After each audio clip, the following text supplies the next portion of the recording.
Welcome, everybody, to the inaugural dinner of Bonei Olam of Flatbush. I don't know whether you realize it or not, but you are doing an unbelievable thing by having come here. You are now part of a movement that has taken foot in Klal Yisrael that is unprecedented and unparalleled. You can help someone else have a child.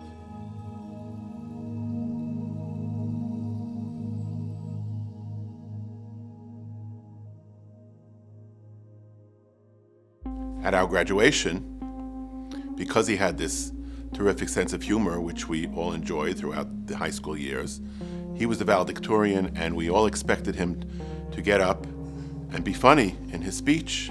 Beezy got up and put away a valedictorian address that would be suited for a Rosh HaMemshala. Beezy, I think deep down he was a performer, and he loved to perform. He loved to make people happy, and he had a unique talent that me and my friends, we never encountered. He was giving an offer speech for one person, he was speaking at a Malka for someone else, or he was speaking at the Bonei Olam dinner. Even in the shower, he'd be going over lines, he'd rehearse the lines. He lived what he was going to say. One day, Beezy used to go to work by bus. It was pouring rain, and my wife, she sees Beezy at the bus stop, and he's dancing.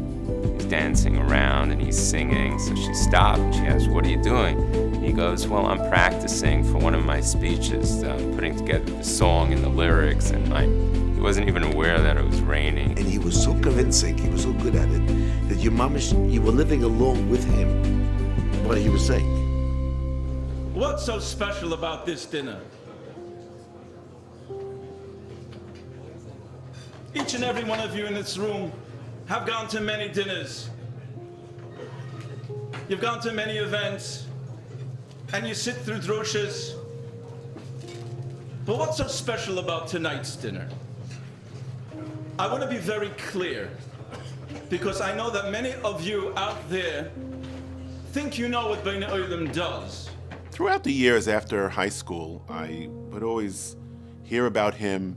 I was aware that he didn't get married right away. I was aware that he, even once he got married, didn't have children right away. I think that Beezy channeled his energy to help other people be misameach in their simchas, and I personally think he always believed deep down that he would have kids also, and it was just a matter of time. He had many challenges until he had his first child. Yet, whenever he got up to speak about this issue in public, he did not shy away from his past pain. Do you know what it's like to Tzim Chanukah left year after year,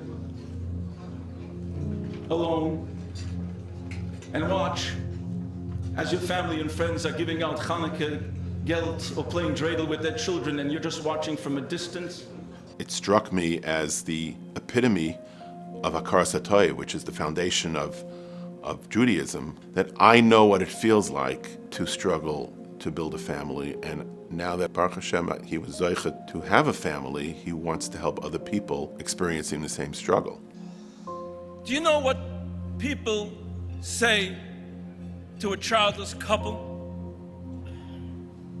Do you realize what people say to a childless couple? I happen to know, because I've been there. You know what you say? This is what you say. You say nothing. Tonight, we have gathered here in this hall to tell those childless couples that we are all here with you, that we really, really feel your pain. And so in Flatbush, in something unparalleled, 76 shuls got together and agreed on something. 2 shuls can't agree on the same rav, but 76 shuls agreed on something. He was a klal mensch all the time. It wasn't just this little shul in Flatbush. He raised money in other shuls. He gave shiurim in other shuls. My son actually had a learning seder in the shul where he gave the daf yomi, and he would come back to me and report that he would overhear Bizi's shir and the beauty of his shir and how clear he was. For most of the day, he was doing law, but always said that that's not something that is self-fulfilling. That's what prompted him to learn daf yomi and to give the daf yomi shir. Bizi and I were together in Columbia Law School from 1983 to 1985. He made himself shine in his performance, but without in any way compromising his beliefs and his Yiddishkeit. Well, Bizi and I were similar in that we both worked for big Wall Street type law firms. He had the ability, when he was in Manhattan at the law firm, he was all in. And then when he came home, that was done. He was all in giving shir and giving the daf and learning and being part of the firm community. You know, even let's say on Yom Kippur, after the long davening, after Shacharis and Musaf, you saw in shul, there was a person giving shir. Who was that person? That was Bizi Weiss. How is it? You know, other civilizations have had grand... It wasn't something just merely that he loved to learn Torah, but he lived Torah.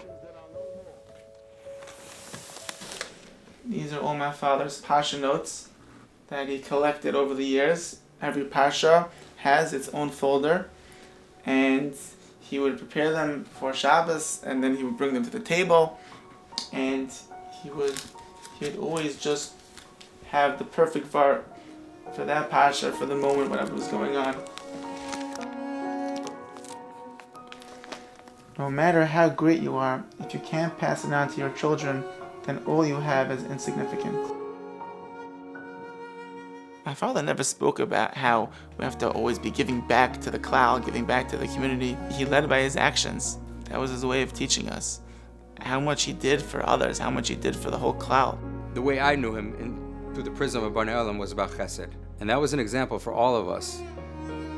How to live a successful life, how to be in the business world, but still dedicate your real resources, your personal talents, to a cause, and understand what the main important things in life are.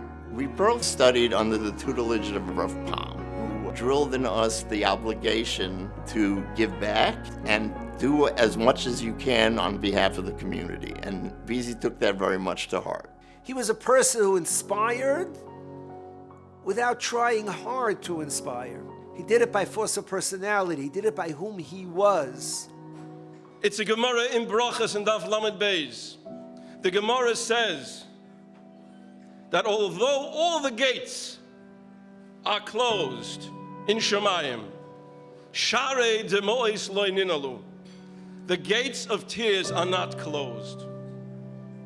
So they once asked an Odom Godel, if the gates of tears are never closed, then why did you bother to make gates? Bizi is one person which I have met in my entire career, and I have met people all over the world, thousands of Askonim and Rabbanim.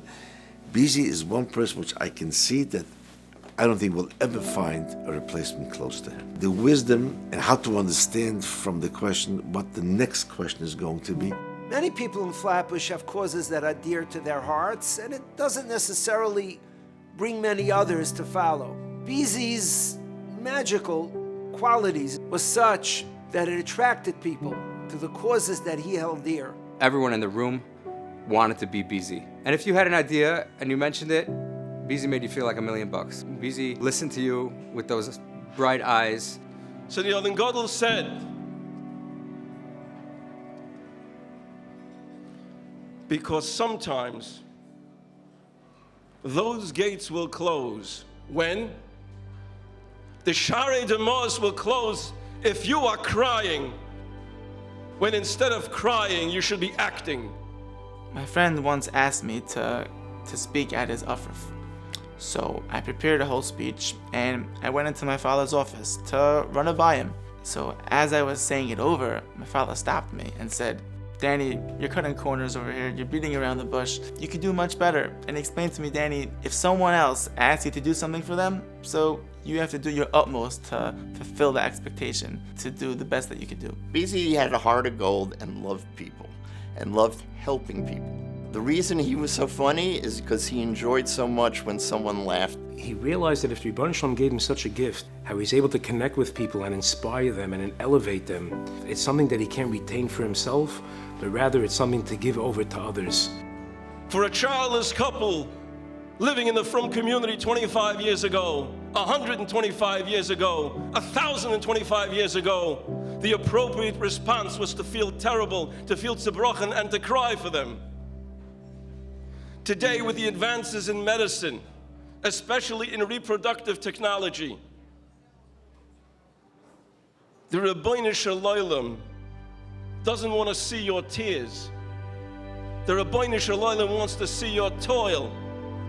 Tonight we're not here to cry, we're here to care, and we're here to contribute. Wir dürfen tun, der Eibishter wird auftun, but we have got to do.